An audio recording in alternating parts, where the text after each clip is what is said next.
இன்றைக்கி நம்ம கிச்சனில் என்ன பண்ண போகிறோம் அப்படின்னு சொல்கிறதுக்கு முன்னாடி இந்த கூடை எதுக்கு வச்சுருக்கேன் அப்படிங்கிறத சொல்கிறேன். நம்ம இதுக்கு முன்னாடி நான் ஒரு வீடியோவில் நம்ம வீட்டில் தோட்டத்து வீடியோ போட்டிருந்தேன். அப்போது கத்திரிக்காய் செடி இருந்துச்சு. அந்த கத்திரிக்காயில் காய் பறித்து குழம்பு வைக்கலான்னு சொல்லியிருந்தேன். இப்போ அந்த கத்திரிக்காயை பறித்து தான் ஒரு ரெசிபி பண்ண போகிறோம். வாங்க ஃபஸ்ட்டு கத்திரிக்காயை பறிச்சுட்டு வந்துடலாம். கத்திரிக்காய் செடி பார்த்திங்கன்னா நல்லா சாஞ்சிருச்சு. காய் வந்து காய்ச்சிருக்கிறதுனால கீழே நல்லா சாஞ்சிருச்சு. பாருங்கள், நிறைய பிஞ்சு இருக்குது கத்திரிக்காய் செடியில். அதில் பெருசை மட்டும் நம்ம பறிச்சுக்கலாம். சின்ன காயை பாதிச்சிடாத அளவுக்கு மெதுவாக பறித்து எடுத்துக்கலாம்.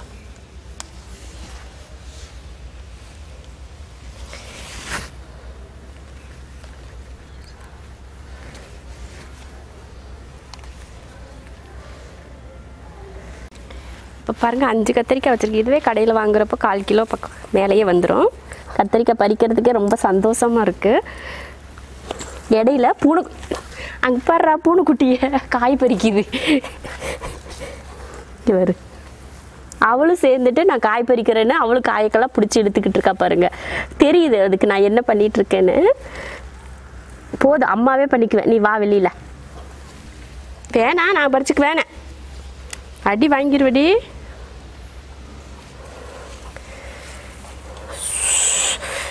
போ, அடிச்சிருவேன் பூனை. இங்கே ஒரு கத்திரிக்காய் இருக்குது. இது முத்தின கத்திரிக்காய் மாதிரி தான் இருக்குது.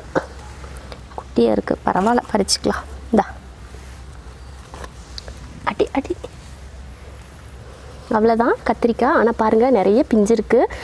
இப்போ வந்து கத்திரிக்காய் காய்ச்சிருந்ததுனால என்னாச்சுன்னா செடி வந்து சாஞ்சிருச்சு, ரொம்ப வெயிட் தாங்காமல். அதனால் நான் ஒரு குச்சி வச்சு இப்படி நிமித்தி வச்சுருக்கேன். அப்போ தான் அது கீழே விழுகாமல் இருக்கும். இல்லைன்னா ரொம்ப கீழே வந்து உடஞ்சி போகிற மாதிரி வந்துடுது. இங்கே பாருங்கள், அழகாக பூவெல்லாம் பூத்துருக்கு. நம்ம பூனைக்குட்டி ஒரு பக்கம் விளையாடிட்டு இருக்கா. இங்கே மீதி இப்போ இந்த கத்திரிக்காய் இன்னும் 2-3 நாளையில பெருசாயிரும். இந்த இதெல்லாம் அதுவும் பறிக்கிறப்போ 1/4 கிலோக்கு 1/2 கிலோக்கு மேலே வந்துடும் போல இருக்குது. இதுவும் கீழே ரொம்ப சாஞ்சிட்ருக்கு. இதுக்கு ஒரு குச்சி வச்சிடலாம். குச்சி வைக்கிற அந்த பூனைக்குட்டி வந்து தட்டி விட்டுருவா. ரொம்ப சேட்டை அந்த பூனை. அன்றைக்கி பார்க்குறப்போ, அன்றைக்கி தோட்டத்து வீடியோ போடுறப்போ இதுலலாம் பூவெல்லாம் எதுவுமே இல்லை. இப்போ பூ பார்த்திங்கன்னா நிறைய பூத்துருக்கு. ரோஜாலாம் பூத்து உடச்சாச்சு. பாப்பா டெய்லி பூ வச்சுட்டு போயிடுவா. அப்புறம் பாருங்கள், அதெல்லாம் அழகாக பூத்துருக்கிறதுனால பார்க்குறதுக்கே ரொம்ப சூப்பராக இருக்குது. அவ்வளோதான், கத்திரிக்காய் சூப்பராக பாருங்கள் எத்தனை கத்திரிக்காய் வந்திருக்குன்னு. ஒரு நேரத்துக்கு இவ்வளோ கத்திரிக்காய் கிடைக்கிறது ரொம்ப சந்தோஷமாக இருக்குது. அதுவும் நம்ம வீட்டில் நம்ம வளர்த்து நம்மளே பறிக்கிறது ரொம்ப சந்தோஷமாக இருக்குது. இதுக்கு முன்னாடி 2 கத்திரிக்காய் பறிச்சிருக்கேன். இப்போ மொத்தமாக பறிச்சிருக்கேன். வாங்க இதில் என்ன பண்ணலாம், என்ன ரெசிபி பண்ணலாம் அப்படிங்கிறத பார்க்கலாம். நம்ம வீட்டு செடியிலேருந்து கத்திரிக்காய் பறிச்சுட்டு வந்துட்டோம். அந்த கத்திரிக்காய் கூட முட்டை சேர்த்து போட்டு வறுவல் பண்ண போகிறோம். வாங்க அந்த வறுவல் எப்படி பண்ணலாம் அப்படிங்கிறத பார்க்கலாம். ஸ்டவ் ஆன் பண்ணிக்கலாம். ஸ்டவ் ஆன் பண்ணி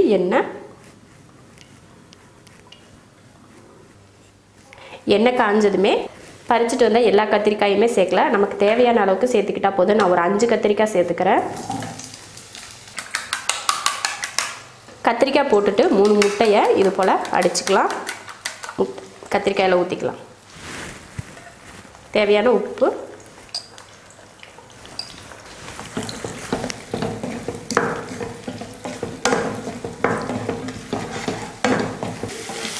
கத்திரிக்காயவும் முட்டையவும் இது போல் கலந்துட்டு வேறு தட்டில் மாற்றி வச்சுக்கலாம். இது போல் மாற்றி எடுத்து வச்சுக்கலாம். இப்போ இதில் எண்ணெய் ஊற்றிக்கலாம். மறுபடியும் அதே பாத்திரத்திலே பண்ணிக்கோங்க, வேறு பாத்திரம் வேண்டாம். எண்ணெய் காஞ்சதும் வெங்காயம், ஒரு பெரிய வெங்காயம்,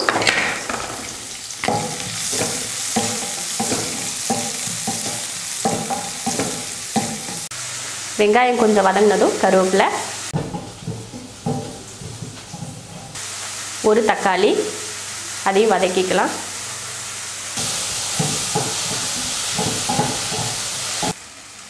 மிளகாத்தூள் 1 ஸ்பூன், மல்லித்தூள் 1/2 ஸ்பூன் மிளகாத்தூளும் 1 ஸ்பூன் மல்லித்தூளும் சேர்த்துருக்கேன்.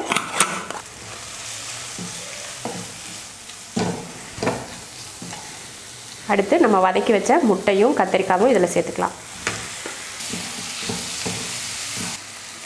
கொஞ்சம் மஞ்சள்தூள் சேர்த்துக்கலாம்.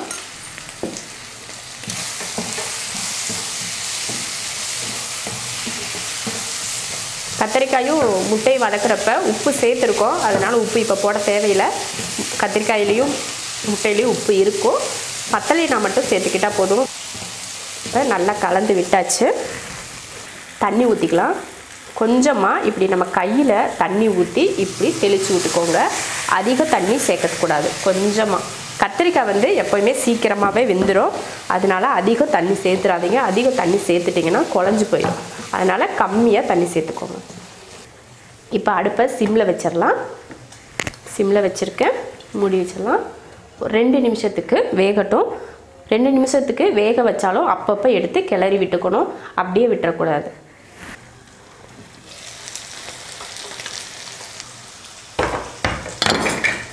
கத்திரிக்காயை ஒரு 2-3 நிமிஷத்துக்கு நல்லா வேக வச்சாச்சு. கத்திரிக்காயும் நல்லா வெந்துருச்சு.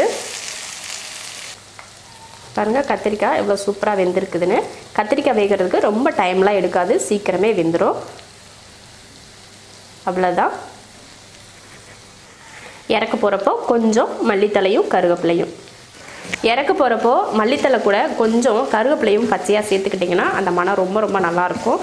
பார்க்குறதுக்கும் அழகாக இருக்கும். அவ்வளோதான். அடுப்பை ஆஃப் பண்ணிடலாம். கத்திரிக்காய் முட்டை வறுவல் ரெடி ஆயிடுச்சு. இது போல் கத்திரிக்காயும் முட்டையும் வறுவல் பண்ணிவிட்டு பிடிச்சிருந்தா லைக் பண்ணிவிட்டு ஷேர் பண்ணிவிட்டு கமெண்ட் பண்ணுங்கள். நம்ம ஷெரின்ஸ் கிச்சன் சேனலை சப்ஸ்கிரைப் பண்ணாதவங்க சப்ஸ்கிரைப் பண்ணிவிட்டு பக்கத்தில் இருக்க பெல் பட்டனை ப்ரெஸ் பண்ணுங்கள். அப்போ தான் நான் போடுற வீடியோவோட நோட்டிஃபிகேஷன் உங்களுக்கு உடனே வரும்.